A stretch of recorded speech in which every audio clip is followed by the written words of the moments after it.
वक्फ board मदरसों मस्जिदों के नाम पर जो कुछ हो रहा है वो किसी से छुपा नहीं है। वक्फ बोर्ड और उसके कार्यकलाप इसके प्रत्यक्ष की प्रमाण की युक्ति को साझा करते हैं।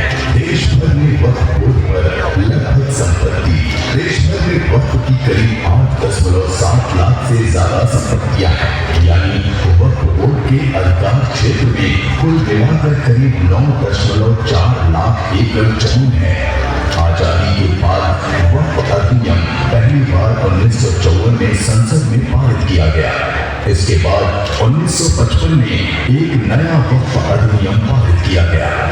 2013 की पिछली सरकारों में इसमें संशोधन कर वक्फ बोर्ड को संपत्ति हड़पने की असीमित शक्ति दी गई।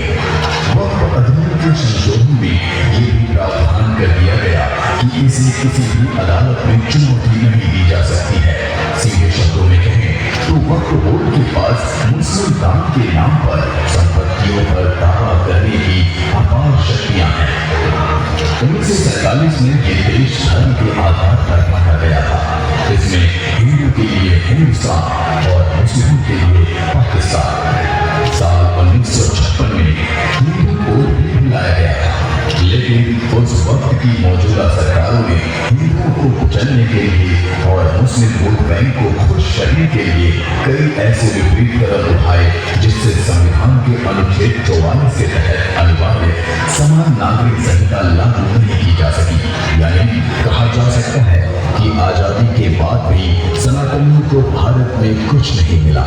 ऐसे में सनातन बोर्ड गठन की मांग पूज्य महाराज श्री देवकीनंदन ठाकुर जी ने उठाया, जो इस तृतीय सनातन धर्म संसद में पधारे सभी संत महापुरुषों के आशीर्वाद से महाराज श्री का ये प्रयास एक सार्थक और निर्णायक साबित होगा।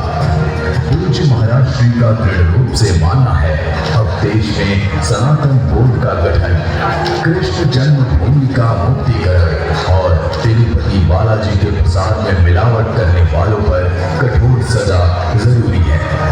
सनातन बोर्ड का पहला उद्देश्य होगा हिंदू धर्म की रक्षा, मंदिरों का संरक्षण, गुरुकुल पद्धति को बढ़ावा और संस्कृत भाषा का पूर्ण विकास।